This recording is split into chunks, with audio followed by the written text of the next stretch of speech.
go. Vậy là nhưng mà trong trường hợp này người ta lại hỏi Minh, Minh muốn đi đâu, đúng không? Rồi. Well, I have some menus here. À, I have some menus here. Tôi có vài cái thực đơn mà muốn ăn hôm nay. There's a new Mexican restaurant on Poplar. À, there's a new Mexican restaurant on Poplar. Thì bên đây Poplar là tên một cái đường, một cái địa điểm thôi à. Let's go there. Let's go there. So you know that Dan suggests a new Mexican restaurant on Poplar, and let's see that Ming agree with his suggestion. Oh, I ate there last night. Oh, I ate there last night. Tôi đã ăn ở đây hồi tối hôm qua rồi. Was a little too spicy for me. Oh, was a little too spicy for me. Too spicy for me có nghĩa là nó gọi là như thế là quá là cay với tôi đi. Couldn't we go to Wang's instead? Couldn't we go to one instead? Couldn't we go to one instead? Tụi mình có thể đi tới tới cái cửa hàng là Wang's được hay không? Đấy. I guess so. I guess so. Vậy thì cái nơi mà mình trả lời ở đây, Ming, the place she wants to go is Wong restaurant, not New Mexico restaurant as Jan suggested before. Okay. The reason she gives here is that she ate at the New Mexican restaurant already. All right, and the taste was a little spicy for her, so she changed her mind and she would like to take her dinner at the other place, okay, like Wong Chinese restaurant. And let's see that Dan agree with the suggestion. Mình nghe tiếp là sau khi cô này cổ suggest là đi ăn ở đây thì anh kia anh có đồng ý hay không? Anh có bị thuyết phục hay không? For me, couldn't we go to Wang's instead? I guess so. Chinese is good too. Let's go. Let's go. Được ha. Vậy là anh này anh chịu đúng không ạ? Right. Right. Vậy thì mình để ý trong cái trường hợp này, the way of accepting the new idea between man and woman different. Và trong bài này thì mình thấy là men tend to have more agreement with the new suggestions rather than women. Okay, the woman often change the idea and tend to have their idea related to she tend to follow her favorite more, đúng không? Nữ thì có xu hướng là thích theo cái ý kiến của cô này theo sở thích, còn nam đó thì nhưng mà nữ thì sẽ hỏi vòng vòng mình có thể làm này được không, mình có thể làm kia đâu, nhưng nam thì đưa ra cái ý kiến riêng luôn. Let's go to, ok, chẳng hạn đó, thì mình thấy là cái cách của nam và nữ nó hơi khác nhau chút xíu đấy. Ở đây thì mình có một cái phần chuyên đề nhỏ nhỏ để mình có thể theo dõi kỹ hơn. Some experts say that in United States, men usually use statement to make suggestion or to persuade. Mình hiểu statement là giống như là một cái sự khẳng định, được ha? It's a kind of sentence, but you know that it's not question. Sử dụng cái câu khẳng định nhiều hơn. But you know that women often ask the question or use words such as like who or would to give the decision. Okay, to make other people think that what would you like to do. Right. Vậy thì nữ thì có xu hướng là hỏi câu hỏi có thể cái này hay là sẽ cái kia được không? Đấy, thì mình đây là khác nhau. But you know that this situation is not only happen in United States, but it happen for all the places over the world. Không hẳn là ở Mỹ mà là hầu hết là các nước trên thế giới. Được ha? Because this is the women culture. Đây là cái văn hóa của nữ, đúng không? Và nam thì nó khác giống như vậy. Mình xem kỹ là trong tình huống nào. Ví dụ như in the first situation, Lee say, Ali, it's the perfect day to go to the beach. Let's go. Là khẳng định luôn, let's go, đi thẳng tới nơi đó luôn. Ali cũng nói rất là rõ, I'd rather go on a bike ride. It's straight into his suggestion, his favorite, đúng không? Hay là anh này đi thẳng vô trong cái mong muốn của anh luôn, mà tôi muốn đi xe đạp, tôi muốn đi xe Honda gì đó, tùy đó. But Alicia is different. Đó, Alicia nói gì đây? Hey bé, do you want to go to shopping at the mall today? Bạn có muốn làm cái này bạn cái kia không?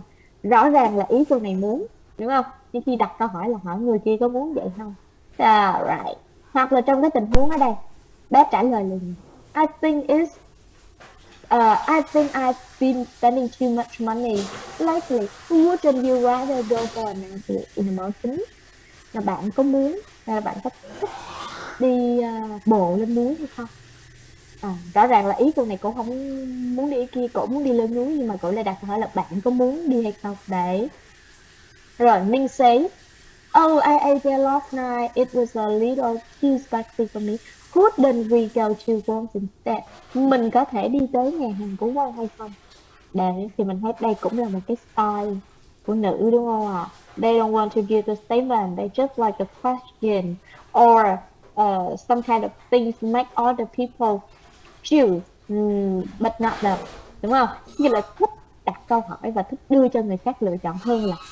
But you know that when you say something that you know that different with their expectation, they will change, đúng không? Nếu mình đưa ra cái sự lựa chọn của mình mà nó khác với mong muốn của họ là bắt đầu phải thay đổi liền. Đấy, rồi thì đó là cái cách của nam và nữ. Thì mình cũng có thể sử dụng cái kiểu giống như vậy vào trong cái style như thế nào ta, giao tiếp của mình bằng ngôn ngữ tiếng Anh. Đấy. Rồi, vậy thì mình có 2 câu hỏi ở đây, rất là mong các anh chị đây có thể trả lời giúp ha. In your native language, do you think men and women use different ways to persuade others? Theo như cái ngôn ngữ bản xứ của mình, is your Vietnamese, right? Bạn có nghĩ rằng nam và nữ sử dụng những cái cách khác nhau để thuyết phục người khác hay không? Đấy. Two, if you woman, do you usually make statement or ask question to persuade someone? Or if you're a man, do you usually do so? Nghĩa là nếu như mình là nam hoặc nữ đó, alright, thì bạn có hay sử dụng những cái statement, có nghĩa là những cái câu, ví dụ như là let's go to buy something at the mall, let's go to restaurant, hoặc là mình sử dụng câu hỏi để mình thuyết phục người khác hay không, để mình suy nghĩ về cái cách mình giao tiếp. Bây giờ cái phần này các anh chị có thể yes, trả lời lên chung chat cũng được, hoặc là mình tự trả lời cũng được ha. 5 minutes for you to think.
Now, okay.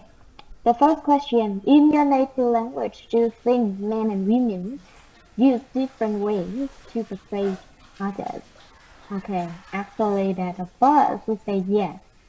Right. In your native language, I mean Vietnamese, right, men, yeah, like to use, oh, yeah, the good example could be for husband. Yeah, most of husbands give straight statement to their wives. Alright, we should do something. It's better for us to do something. Let's do something. Okay, and the women, when they would like to buy something or would like to have something for breakfast, actually that they don't give the clear answer for that. Alright, they usually give the question to her husband. Alright, like shouldn't we eat something in the morning? Shouldn't we buy something for this month? Okay, and they uh, don't tend to give doesn't they don't tend to give the clear answer for the man. All right, so very hard for the man to give the answer or the decision to help the woman. All right. And number two, if you woman, do you usually make statement or ask question to persuade someone? Okay, I am woman, right? And I don't like to give a statement. I usually ask other question because that from my thinking, I don't like to give the decision to other people. I believe that it's it's better if we let other people choose the things. Okay, but you know that we still have, yeah, deep inside that we still have the answer. Okay, but we don't want to give the answer very clear at that time, and we let other to think and decide for us. Okay, thường thì mình sẽ có câu trả lời đúng không ạ, nhưng mà mình sẽ không có xu hướng là mình đưa thẳng là mình sẽ để cho người ta lựa chọn. Thường nó sẽ là giống như vậy đấy. Rồi không biết là những anh nam thì sao ạ? No idea.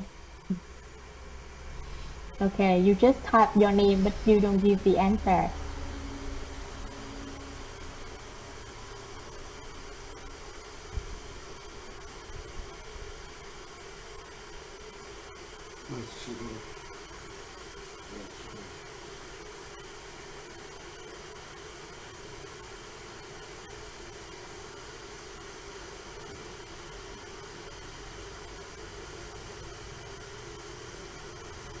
Này, mình sẽ có một vài expressions, alright, used for suggestions and opinion when you would like to expose your thinking to someone. To give the suggestion, so you can give the statement or ask some question. Okay, the statement like, let's go to do something or let's do something. Let's go swimming, let's go to the beach, let's do shopping at the mall, something like that. Sai chữ let's mình sẽ dùng với về không. Đấy. We could go cũng là một cái cách để đưa cái ý kiến, đúng không? We could go. Would you like to go to?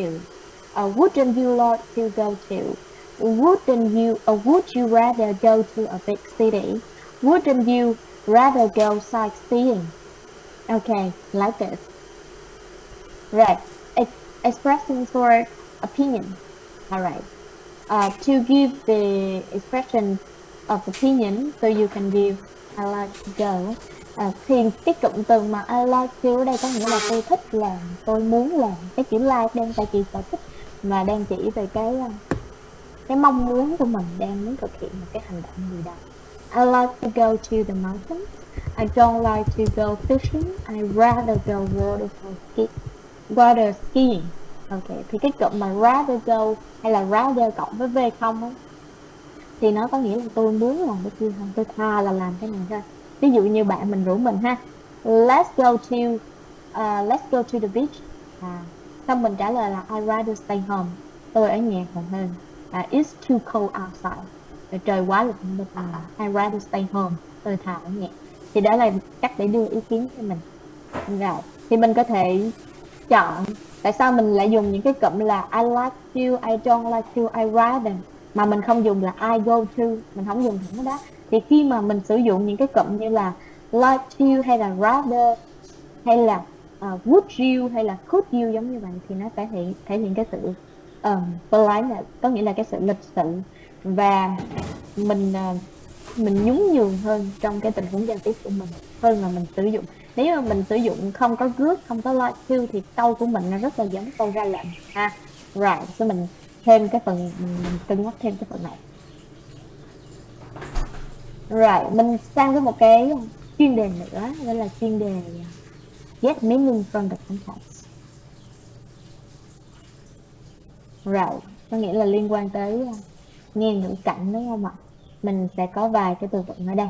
The first one now, cái từ đầu tiên advisory. Advisory có nghĩa là tư vấn, cho lời khuyên nè ha. Fishing equipment. Fishing equipment, this is the kind of item, kind of things we use for fishing.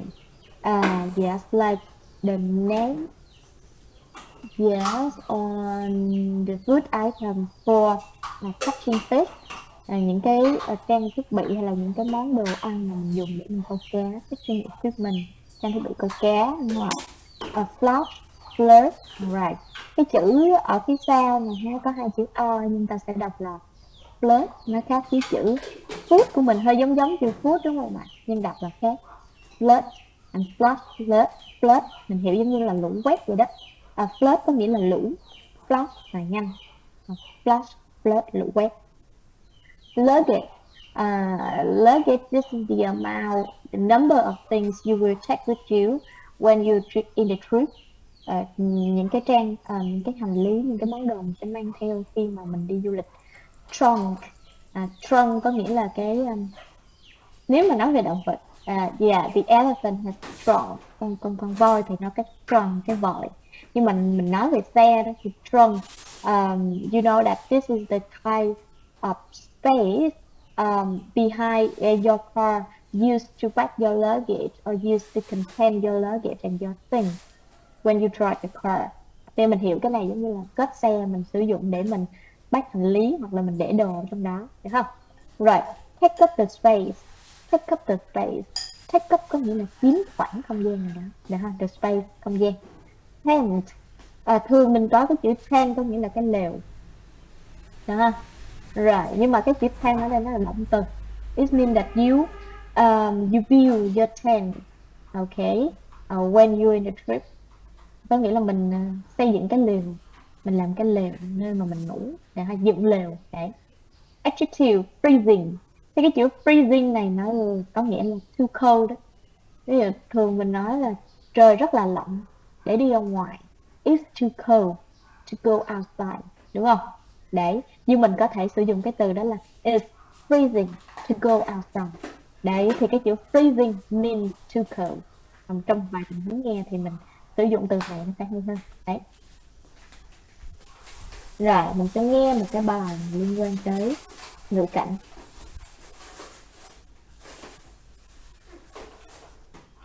Rồi, question from 1 to 5. What did Beth, Dan and Ali finish doing? Changing a flat tire, putting everything in the car, taking everything out of the car. Right.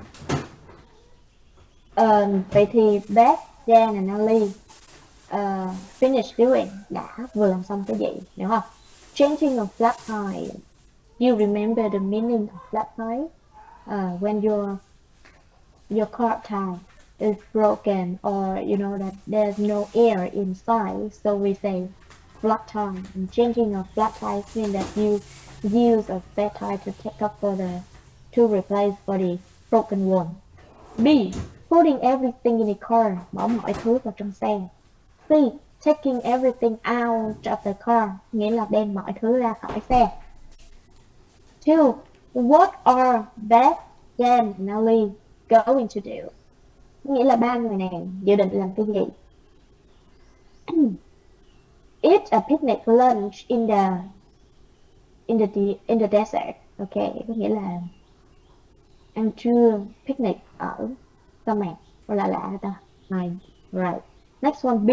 Look a map. Look at a map. C. Find a restaurant. 3. Why is Dan going to turn on the radio? Tại sao Dan lại dự định mở radio? Ha. To listen to some music. To hear a weather report. And C. To find something to listen. 4. What weather probably going to be like tonight? Rainy and hot, cloudy and cool, C. Rainy and cold. 5. Why is Dan sorry? He didn't listen to the weather report. He didn't want to go camping in the rain. And C. He didn't see a stop sign. Alright, you have the phrase stop sign có nghĩa là cái biển báo dừng. Anh này không có nhìn thấy cái biển báo dừng. Alright. Rồi, bây giờ mình sẽ nghe nha. Mình nhớ là bài này là using context clues đúng không ạ? Có nghĩa là mình sẽ nghe dựa vào ngữ cảnh nhiều hơn. Đôi khi người ta sẽ không nói vào cái câu trả lời mình nhìn thấy trong những cái options. Cho nên là mình sẽ dựa vào những cái keyword. Đó. Và ở mỗi cuối một cái conversation thì người ta có thêm cái gợi ý. Thì trong trường hợp mình nghe không được, mình có thể sử dụng thêm cái gợi ý này. Now listen.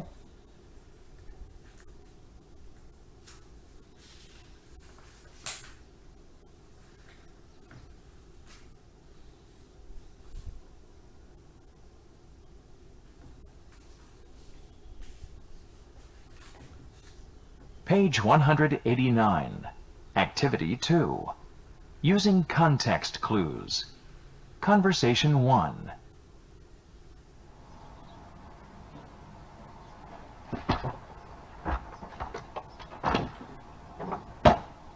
Well, we've got everything in the trunk.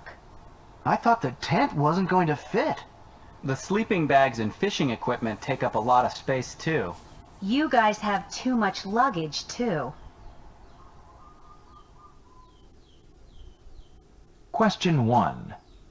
What did Beth, Dan, and Ollie finish doing?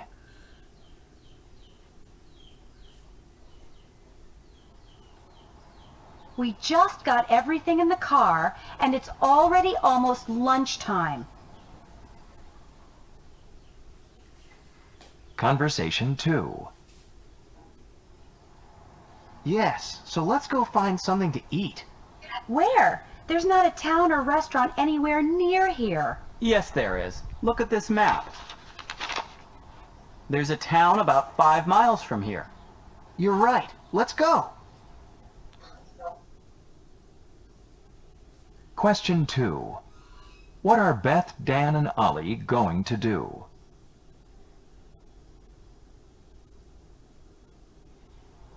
I'm so glad there's a town near here. It must have a restaurant or two. I'm really hungry. Conversation 3. Well, that was a great lunch. Yeah, we were lucky to find such a good restaurant way out here. Thanks to you and your map. Ah, it was easy. Say, why is it so dark outside?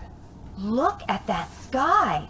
I don't like this. It's really cloudy. You're right. I'll turn on the radio. Question 3. Why is Dan going to turn on the radio?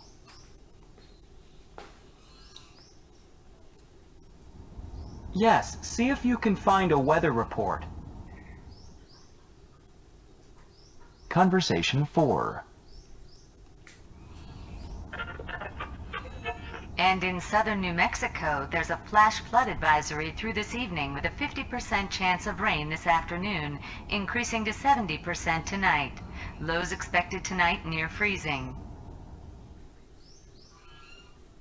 Question 4. What's the weather probably going to be like tonight?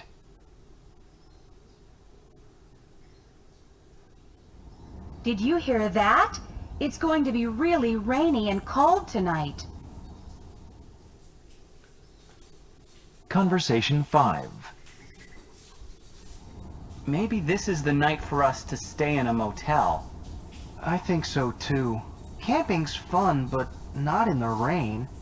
Ah, we're almost in the town. Let's see if there's a motel.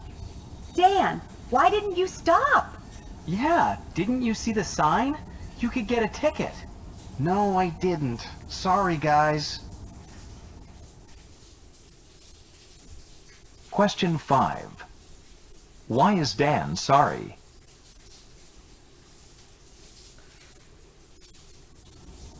Whoa, be careful, Dan. You're right. I didn't even see that stop sign.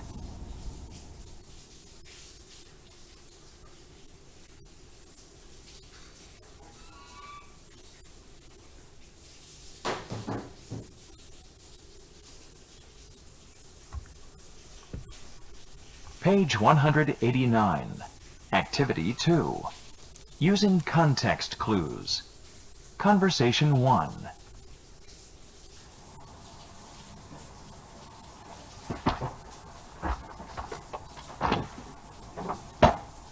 Well, we've got everything in the trunk. I thought the tent wasn't going to fit. The sleeping bags and fishing equipment take up a lot of space too. You guys have too much luggage, too. Question 1. What did Beth, Dan, and Ollie finish doing?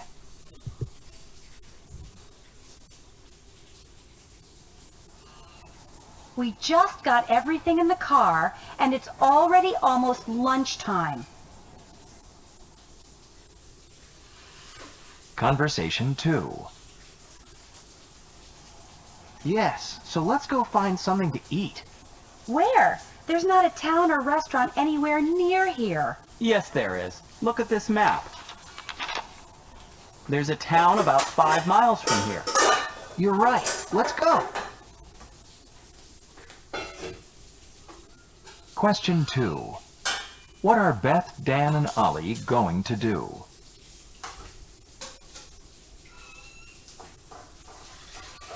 I'm so glad there's a town near here. It must have a restaurant or two. I'm really hungry. Conversation 3. Well, that was a great lunch. Yeah, we were lucky to find such a good restaurant way out here. Thanks to you and your map. Ah, it was easy. Say, why is it so dark outside? Look at that sky. I don't like this. It's really cloudy. You're right. I'll turn on the radio. Question 3. Why is Dan going to turn on the radio?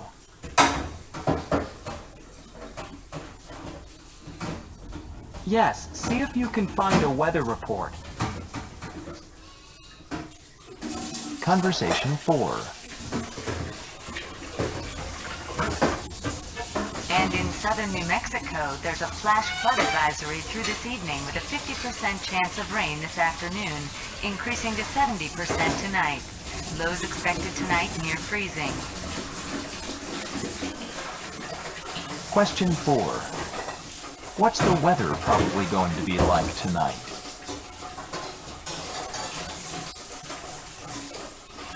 Did you hear that? It's going to be really rainy and cold tonight. Conversation 5. Maybe this is the night for us to stay in a motel. I think so too. Camping's fun, but not in the rain. Ah, we're almost in the town. Let's see if there's a motel. Dan, why didn't you stop? Yeah, didn't you see the sign? You could get a ticket. No, I didn't. Sorry, guys. Question 5. Why is Dan sorry?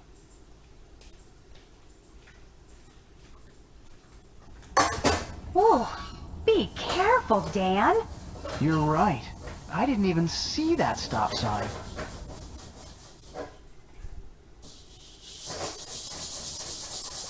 Right, okay. I can see the answer from my view like nước Trung Phượng ở nước Nhi, nước Mỹ Hạnh, nước Mỹ Văn Chí. Okay, it's good news. It's very good. gonna reset all together. Number 1. What did Beth, Dan, and Ali finish doing?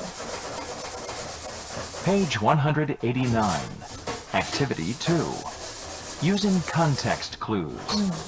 Conversation 1.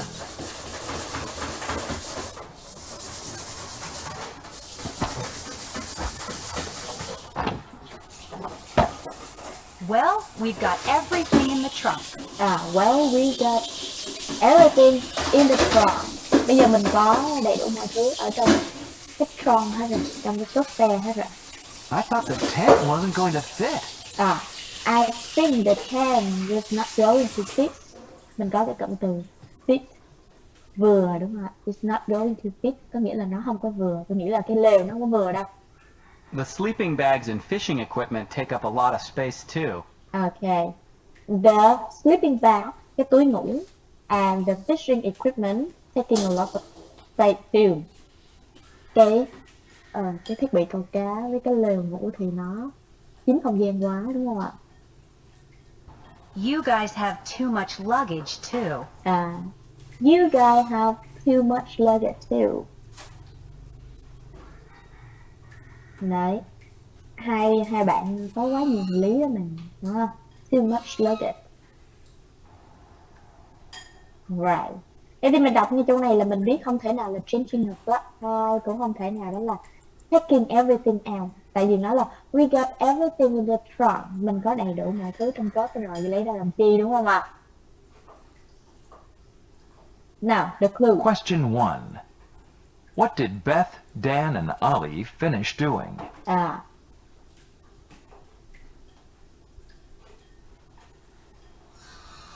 We just got everything in the car, and We just got everything in the car.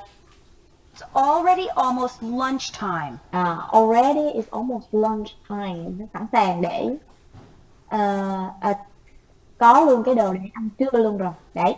Vậy thì number 1, you choose B. Put everything in the car. Mặc dù nó nghe chữ car, nghe chữ trunk cũng được ha. 2. What are Beth, Dan and Ellie going to do? Vậy thì ba đứa này đang dự tính làm gì? Continue. Conversation 2. Yes, so let's go find something to eat. Where? There's not... Now let's go find something to eat. Có nghĩa là kiếm cái gì đó để ăn đây. a town or restaurant anywhere near here. Nghe lại câu này. Yes, so let's go find something to eat. Where? There's not a town or restaurant anywhere near here. There's no restaurant and anywhere in the town near here. Nói chung là không có một cái nhà hàng hay là cái gì nào gần ở đây cả. Yes, there is. Look at this map. Yes, look at this map. Mình nghe cái chữ map cái mình mừng quá, mình chọn câu B, nhưng mà anh nói là look at this map, nhìn vào cái bản đồ. But you know that they looking they look at this map, the map, because they would like to find somewhere to eat, đúng không? To serve for the final purpose, để phục vụ cho cái mục đích cuối cùng là để tìm cái gì đó ăn thôi. Đấy. There's a town about 5 miles from here. There's a town from mile from here, có nghĩa là có thị trấn cách đây vài dặm. You're right. Let's go. Nah, let's go to the town and find somewhere to eat. And when they say Beth, Dan and Ali going to do, it means that they find somewhere to eat, right? And we cannot eat a picnic lunch in the desert because we didn't hear any word related to desert here, right? We listen to the clues. Question 2. What are Beth, Dan, and Ollie going to do?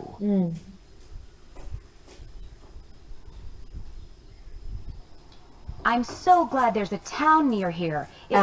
I'm so glad that there's a town near here. Tôi rất mừng vì có một cái thị trấn ở đây. It must have a restaurant or two. I'm really hungry. Okay, you must have a restaurant or two. I'm really hungry. Tôi rất là đói bụng, đúng không ạ? Vậy thì ngay chỗ câu số 2 này mình sẽ chọn A. C. Okay, you're correct. That's good. Now number 3, why is Dan going to turn on the radio? Tại sao anh này lại tính mở radio để làm gì, đúng không ạ? Nghe nhạc, nghe dự báo thời tiết hay là tìm cái gì đó phải không? Conversation 3. Well, that was a great lunch. Yeah, Yeah, wow, that was a great lunch. we were lucky to find such a good restaurant way out here. Okay, we're lucky to find a good restaurant, such a good restaurant way out here. Rất là tốt tìm được một cái khách sạn tuyệt vời ở đây. Thanks to you and your math. No, Thanks to you and your math. Gửi lời cảm ơn tới bạn và các bản đồ của bạn nghe. it was easy. Say, why is it so dark outside? See, what is so dark outside? Mình có cái cụm từ so dark outside. Nào, tại sao bên ngoài trời lại tối như vậy, đúng không? Look at that sky. Look at that sky. Nhìn cái bầu trời kìa. I don't like this. It's really cloudy. I don't like this. It's very cloudy. Mình có thêm một cái từ nữa. Cloud, sky, đúng không? Bầu trời là cloud, và cloudy có nghĩa là nhiều mây. You're right. I'll turn on the radio. You're right. I turn on the radio. So you see that when you see that the weather somehow changed and the sky turns into different color like dark and there's a lot of cloud in the sky. So maybe that we will listen to some information about the weather report to see that what is it going to be happen? Okay, with the weather, maybe it's rain or something changed like that. Question 3.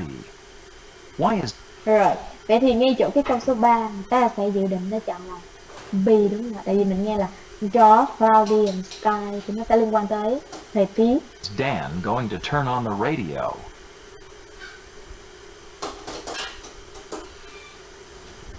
Yes, see if you can find a weather report. See if you can find the weather report. Xem là bạn có tìm được cái gì đó thời tiết hay không. Đấy. Vậy thì number 3 you choose B. Number 4, vì sau cái tình huống này là cái câu hỏi liên quan tới thời tiết. What's the weather probably going to be like tonight? Thời tiết sẽ như thế nào vào buổi tối? Đó. Rainy and hot, cloudy and cool, and still rainy and cold. Đôi khi là mình sẽ không nghe y chang cái từ rainy mà mình sẽ nghe là lot of rain, trời mưa rất nhiều chẳng hạn, hay là rain a lot thì mình cũng có thể chọn là rainy được, đúng không ạ?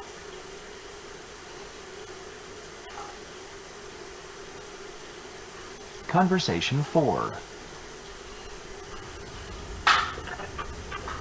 And in southern New Mexico, there's a flash flood advisory through this evening. Okay. There's a flash flood advisory. Đây mình nghe cái cụm là flash flood là những lũ quét, và advisory có nghĩa là cái sự khuyên hay là cái sự tư vấn, là sự phòng ngừa lũ quét vào tối nay ha. With a 50% chance of rain this afternoon. With 50% chance of rain có nghĩa là 50% sẽ có xu hướng là mưa. Increasing to 70% tonight. Ok, xu hướng 50% mưa. Increasing to 70% tonight. Cái xu hướng mưa từ 50% bây giờ lên tới 70%. Lows expected tonight near freezing. Close expected tonight near freezing. Nghĩa là rất là chắc chắn, gần như là sẽ có thể là tối nay rất là lạnh. Freezing mình nghe là rain nè, freezing nè, mình biết freezing là lạnh đúng không ạ? Đấy, rain là chọn rainy là đúng, freezing là bằng với cold, xu hướng người ta sẽ chọn tốt. C. Question 4. What's the weather probably going to be like tonight?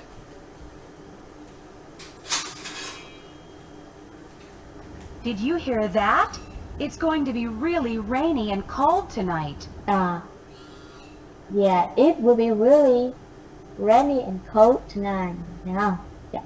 See, okay. Boy, why is Dan sorry? Tại sao Dan lại nói là xin lỗi gì đó? Thấy không? Continue luôn.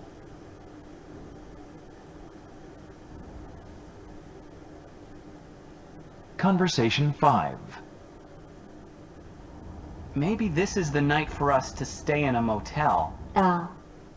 Maybe this night for us to stay in the motel. You have the phrase motel. What is motel? Now, motel is the kind of small stay, okay, where you can settle when you are in a trip. But actually, that is smaller in similar, okay, than a hotel. Cái này thì nó đơn giản hơn, nó một bài hơn và nó nhỏ hơn cái hotel, mình gọi là motel. Như kiểu Việt Nam mình hiểu giống như là nhà nghỉ bên đường ha.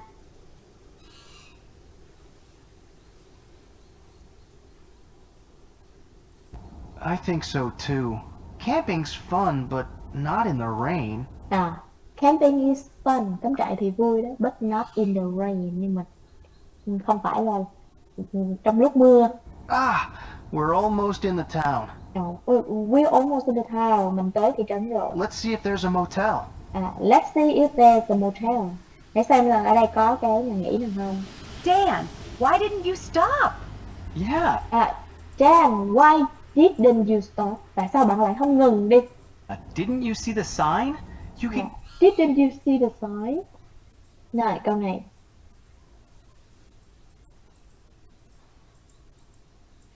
Này. Người ta đưa cái phủ định làm đầu câu. Didn't you see the sign? Bạn không nhìn thấy cái biển báo hả? get a ticket. You can get a ticket. Ticket ở đây không phải là vé xem phim. Ticket ở đây là vé phạt. You can get a ticket. No, I didn't. Sorry. No, I didn't. It means that he didn't see the stop sign. Sorry, guys. Question 5. Why is Dan sorry?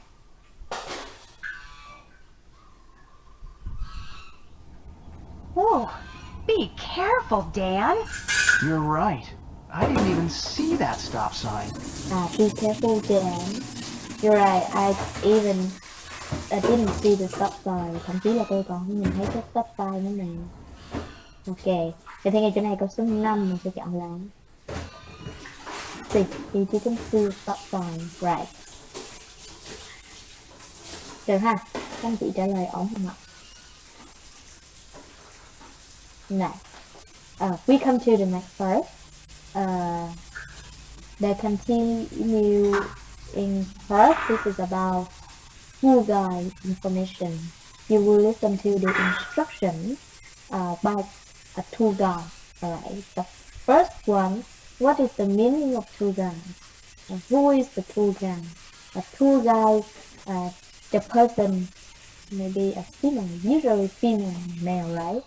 Give you the instruction about the place, or give the information and instruction about the place where you in the trip.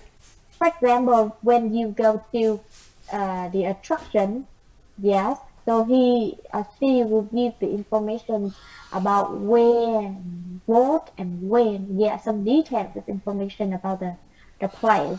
Okay, to get to know more about the place. When you are a visitor or when you are a tourist, khi mình là khách du lịch, khách vãng lai, thì sẽ có một người tới và đưa thông tin cho mình, cung cấp thông tin cách chi tiết cho mình về một cái địa điểm như là một cái danh lam thắng cảnh rồi. Thì cái người này gọi là tour guide, hướng dẫn viên du lịch, đúng không ạ? Và 5 câu hỏi tiếp theo thì người ta hỏi mình về những cái your experience about traveling. Okay. Number 1, do you like to go sightseeing? Bạn có thích đi tham quan hay không? Đấy. What types of places do you like to visit? What city in the world do you think is good for sightseeing? 4, what is your favorite site to see in your hometown and your city? With this question, so you can that give information about uh, your hometown or your city middle name, and then you uh, name the place that you prefer to see, right? Or other people can see when they have a trip to your hometown, your city. 5. What are some other songs in your hometown, your city? Okay. Besides your favorite song, so is there any places? I mean, the interesting places, so people can have a look in your hometown city more. Right. 5 questions. I would like you to spend 7 minutes to answer these 5 questions. Now quickly. Mình trả lời nhanh 5 câu hỏi này ha. 7 phút chuẩn bị ạ.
Right, okay.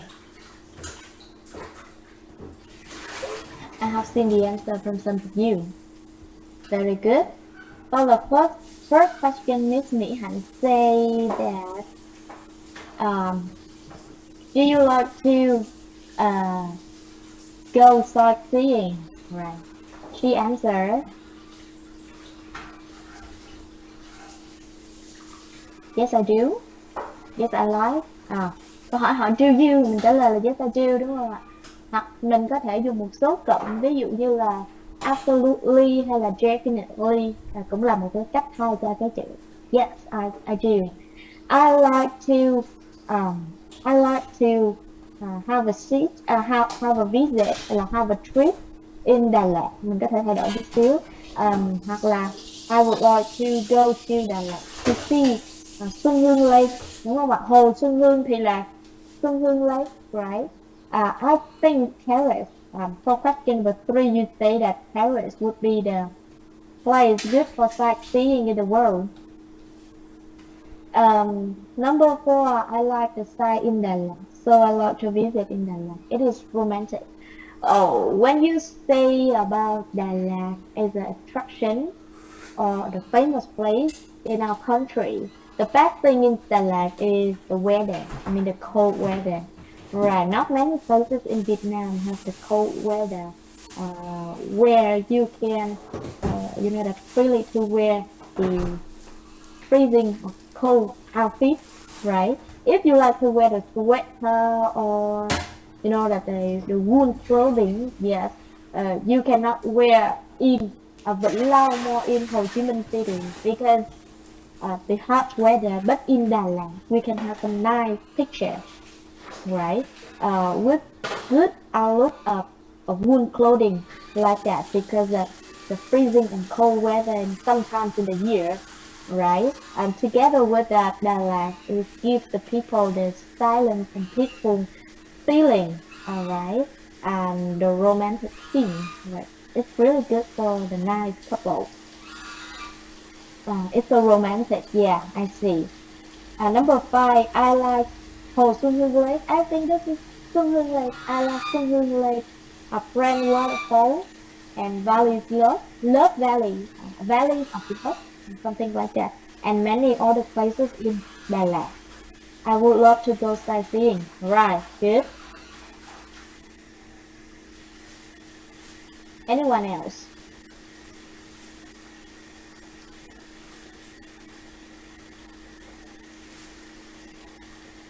So about question number 4 and number 5, your hometown. I don't know that where your hometown is. Alright, you should mention about your place you are living in, then some sites or some kind of place that people should have sightseeing in here.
Okay, from Miss Kim Phượng, I love sightseeing. I love go to mountains. I think the city of San Francisco has beautiful things. Alright. Number 4. In my city, like there is Spring Park. Okay. So where you from?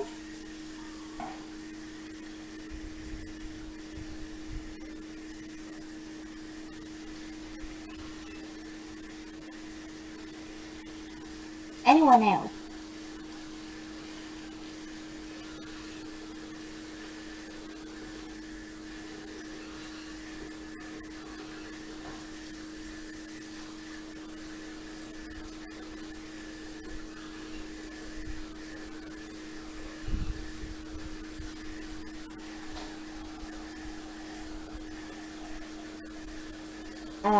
Yes, I like to. Yes, I do. I like to visit natural sightseeing. Okay, it's very close to the nature, so you can enjoy the fresh air. Okay, and read more.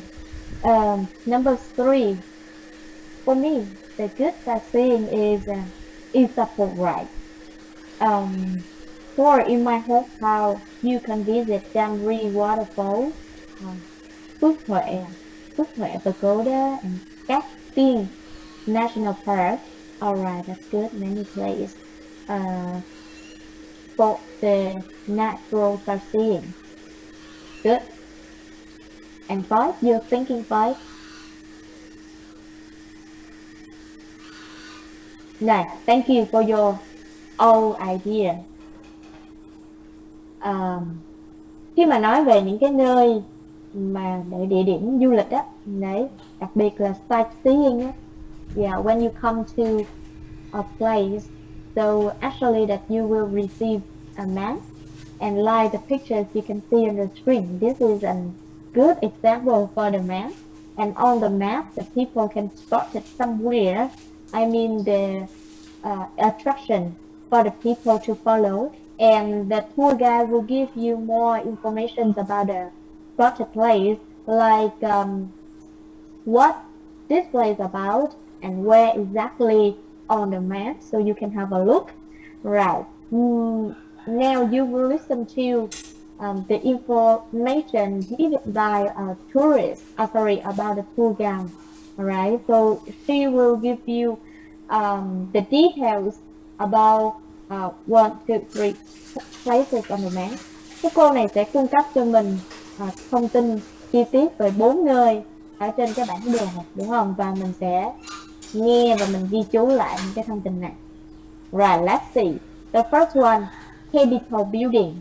Next one, Martin Luther King Jr. National Historic Site. Next one, Stone Mountain and Amusement Park. Right, what you will hear, you will listen to about the place of these attractions. Mình sẽ nghe về địa điểm, I mean the location of these places. Mình sẽ nghe về địa điểm của những cái attraction này ở trên cái bản đồ. Và mình sẽ giải thích tí xíu về cái bản đồ này ha. Bản đồ thì khi người ta cung cấp thông tin đó, thì người ta sẽ đưa ra về direction, có nghĩa là cái phương hướng. Ví dụ như phương hướng thì mình sẽ có là Đông Tây Nam Bắc, đúng không ạ? Ở phía trên này chữ N á là phía Bắc, người ta sẽ đọc là North. Rồi phía Nam, phía dưới nè, South. Rồi Đông Tây, East and West. Là Đông Tây Nam Bắc. Khi mà người ta mô tả thì người ta sẽ nói là về phía nam của cái gì đó, của cái gì đó, thì người ta có thể dùng là to the north of the map, hoặc là của cái nơi đó, to the north of. Ví dụ như ở đây là Atlanta đi ha, Atlanta Georgia gì đó.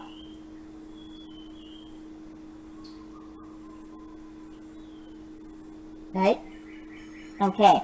Hoặc là to the south of the location, to the south of the map, to the south of Atlanta, Georgia. Like this. Thì người ta sẽ có một cái gì đó. Ví dụ như ở trên bản đồ thì mình thấy có cái chỗ là Martin Luther King Drive, một cái tòa nhà đúng không ạ? Thì chắc chắn là người ta sẽ mô tả cái tòa nhà này, thì mình sẽ đánh dấu ở trên bản đồ là nó nằm ở đâu, ở đâu, ở đâu. Đây mình thấy có những cái địa điểm, ví dụ như bên này.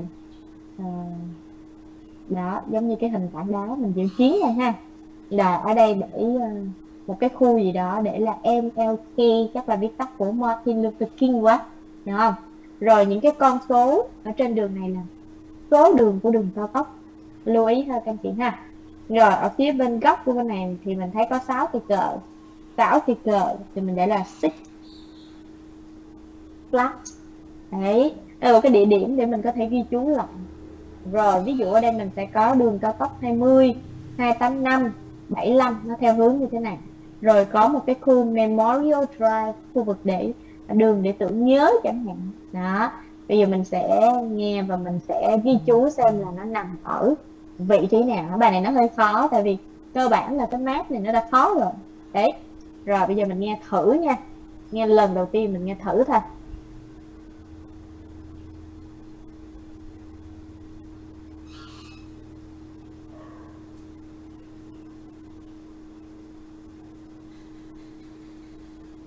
Page 191. Activity 7. Listening for details. Number 1. This is the Capitol building for the state of Georgia. The Capitol building is famous for its gold roof. The gold came from the mountains of Georgia. Number 2. Just east of the Capitol building, in downtown Atlanta, is the Martin Luther King Jr. National Historic Site. It's a memorial to Martin Luther King Jr., the great leader of the American Civil Rights Movement. Martin Luther King Jr. was from Atlanta. His grave is at this site. Number 3. Now we're just east of the city of Atlanta. This is Stone Mountain. It's a natural hill of stone. It's famous because a man carved an image of 3 Civil War generals on the side of the mountain. These generals are Jefferson Davis, Robert E. Lee, and Stonewall Jackson. Number 4. Now we're coming around to Interstate Highway I-20, to the west side of the city. This is Six Flags Amusement Park. It's a large amusement park with lots of roller coasters and other rides.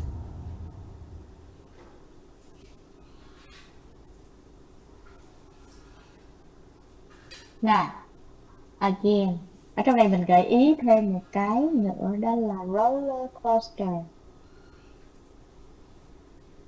Roller coaster có nghĩa là giống như tàu cao tốc mình đi trong khu vui chơi vậy đó, đúng không ạ?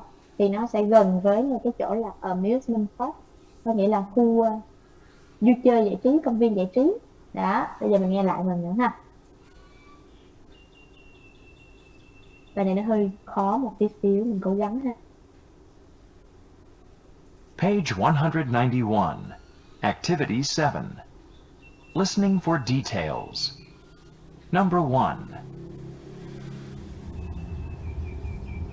This is the Capitol building for the state of Georgia. The Capitol building is famous for its gold roof. The gold came from the mountains of Georgia. Number 2. Just east of the Capitol building, in downtown Atlanta, is the Martin Luther King Jr. National Historic Site. It's a memorial to Martin Luther King Jr., the great leader of the American Civil Rights Movement. Martin Luther King Jr. was from Atlanta. His grave is at this site.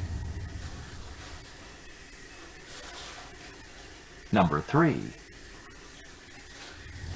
Now we're just east of the city of Atlanta. This is Stone Mountain. It's a natural hill of stone. It's famous because a man carved an image of 3 Civil War generals on the side of the mountain. These generals are Jefferson Davis, Robert E. Lee, and Stonewall Jackson. Number 4. Now we're coming around to Interstate Highway I-20, to the west side of the city. This is Six Flags Amusement Park.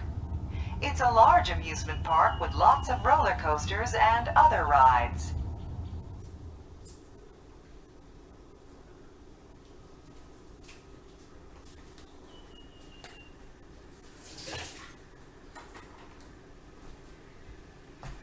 Rồi, ok. Vậy thì là mình sẽ có 4 cái vị trí đúng không ạ? Rồi, mình sẽ nghe từng đoạn. Rồi, the first one, the Capitol Building. Listen. Page 191. Activity 7. Listening for details. Number 1. This is the Capitol building for the state of Georgia. Okay. This is the Capitol Building of the state of Georgia. Yeah. The Capitol building is famous for its gold roof. The Capitol Building is famous for gold roof. Okay, gold roof. So sorry, mình nghe lại ha, từ roof khác nha. The Capitol building is famous for its gold roof. Okay. It's famous for gold roof. Đầu tiên là cái mái nó bằng vàng. Từ roof, cái mái nhà. The gold came from the mountains of Georgia. The gold came from the mountains of Georgia. Vàng nó đến từ cái ngọn núi của Georgia. Đấy.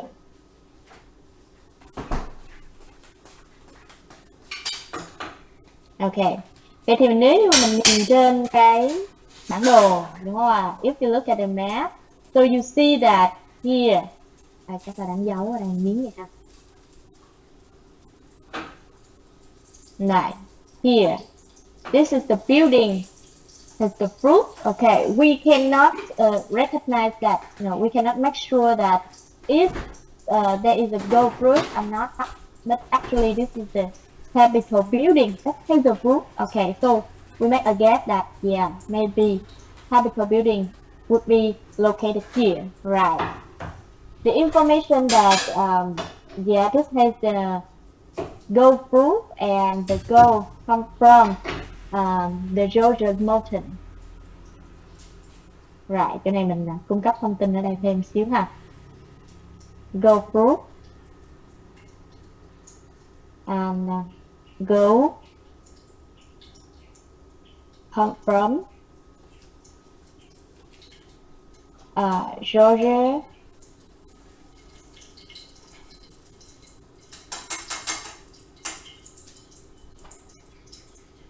mountain. Ok. Này, chủ yếu các bạn này mình sẽ tìm dựa trên cái thông tin để mình tìm ra vị trí. Next one. Cái phần số 2 là mình thấy đó là gì? Martin Luther King Jr. Nation Historic Site, như là khu di tích lịch sử quốc gia của ông Martin Luther King đó hả? Now listen. Number 2. Just east of the Capitol building. Just east of the Capitol building. Ok. East là phía đông đúng không ạ? Đi về phía đông nghĩa là phía bên tay phải của cái tòa nhà này là phía bên đông. Ok, rồi sao nữa? Just east of the Capitol building. In downtown Atlanta. In downtown Atlanta. Is the Martin Luther King Jr. National Historic Site. Is the Martin King Jr. Historic Site là phía bên này. Ok. Đây, Memorial Drive and Martin Luther King. Ngay chỗ này đúng không ạ? Martin Luther King. Đây, chữ viết tắt. It's a memorial to Martin Luther King Jr.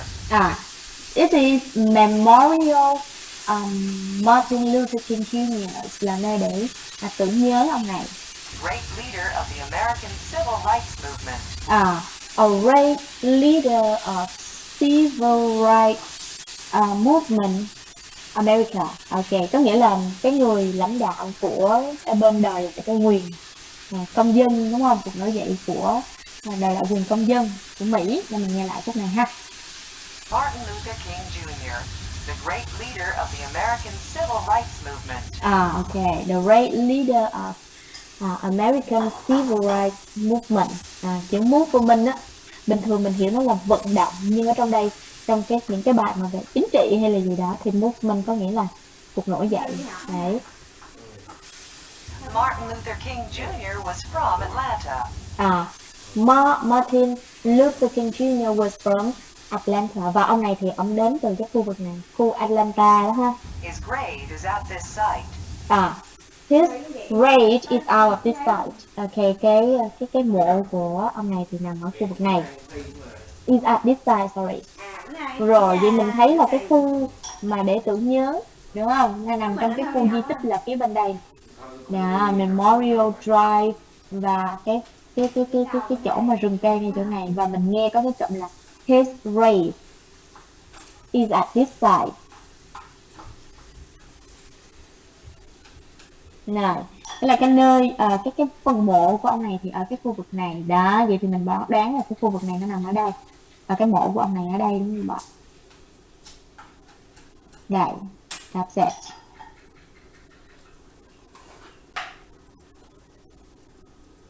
Này, next one. Number 3. Now we're just east of the city of Atlanta. This Now we just east to the city of Atlanta, đi về phía đông của cái thành phố Atlanta. Có nghĩa là nguyên trên cái bản đồ luôn về phía đông, cũng như là bên này luôn. Còn nãy là phía đông mà của cái tòa nhà khác ha, nó nhỏ hơn. is Stone Mountain. Is Stone Mountain. Đây chắc là ở bên đây rồi. Stone Mountain. It's a natural hill of stone. This is the natural hill of stone.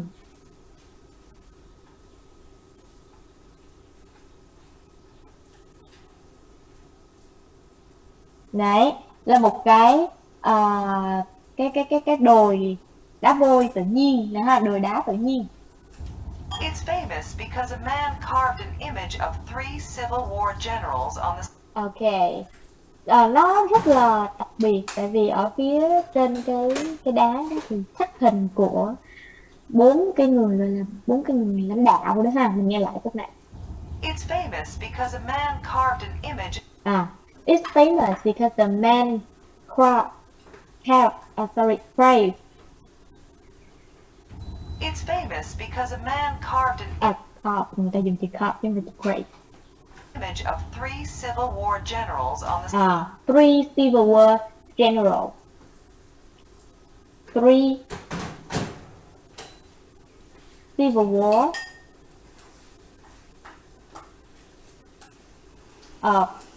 general. Mình hiểu general nghĩa là người lãnh đạo, tướng quân gì đó. Đó, a man carved có nghĩa là cái hình tượng khắc của cái 4 cái vị tướng quân, 3 cái vị tướng quân này ở trên cái hình núi. side of the mountain.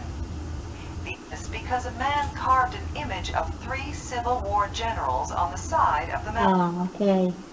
Carved 3 Civil War generals on the main side of the mountain. These generals are Jefferson Davis, Mình nghe kể cái tên. First one, this is Jefferson Davis, Robert E. Lee, Robert E. Lee, and Stonewall Jackson. and Stonewall Jackson. Ok, vậy thì mình dựa trên cái thông tin đó thì mình thấy có 3 cái hình người mà được khắc trên ngọn núi này, đúng không ạ? Thì mình đoán được là nó nằm ở vị trí đây. Ok, rồi. Cái nơi cuối cùng, amusement park. Number 4. Now we're coming around to Interstate Highway I-20. Now we coming around to the Interstate Highway. Mình nghe cái từ highway có nghĩa là cái đường cao tốc, đúng không? To the The highway of 20. Highway 20 thì mình có đây. cái đoạn đường ở đây đúng không ạ? Highway 20 nó nằm ở khu vực này, coming around to go to intersection of Highway 20. The west side of the city. The west side of the city có nghĩa là về phía tây của thành phố.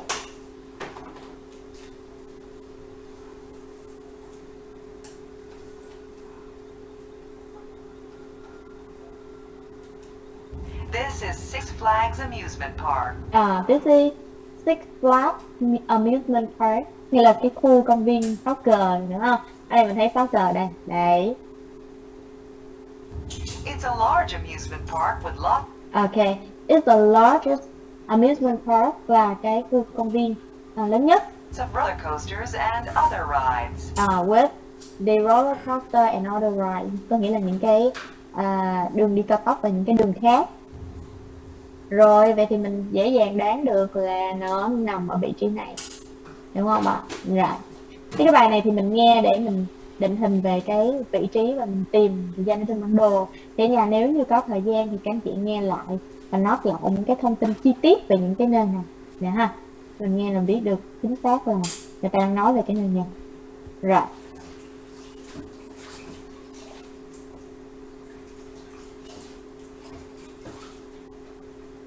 Là mình điểm lại một số cái địa danh ở trên đây ha.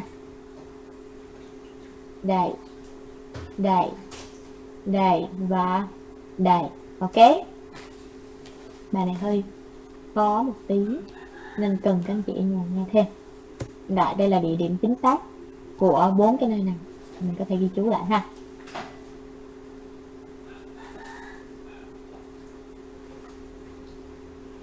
Rồi, chắc là mình sẽ nghỉ giải lao khoảng 10 phút ha các anh chị ha.